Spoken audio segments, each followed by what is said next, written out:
So in the previous video, when we tried to print this floating value, which is 2 divided by 3, we got 0.666 something.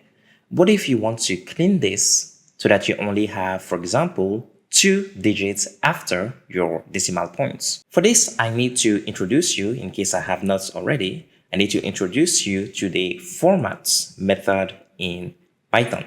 So here you have a string, and I'm calling the format function on that string. And what I want to format is this variable. So first I need to add curly braces like this, and you can leave this empty. What this means is wherever you find this in your string, it will replace those curly brackets or curly braces with the value of num4.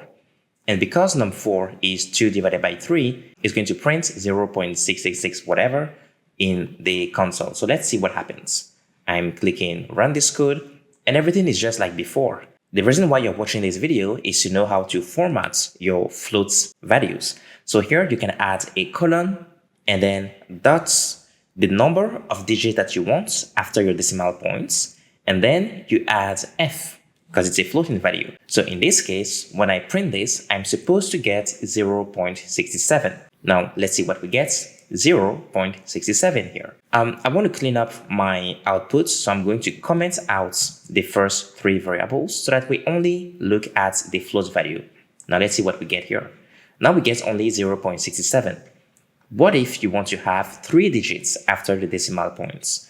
Now you can replace the 2 here with a 3, and this will give you 0.667. What if I only want 1? What's going to happen? Because 0.6667 is greater than 0.65, we should normally climb all the way to 0.7. So let's see what we get here. We get 0.7 because we only have 1 digit after the decimal points. Let's make another example here with 4. And now we get 1, 2, 3, 4. Let's make another example with 5 just to really make sure that you understand. And now we get 5 digits after the decimal points.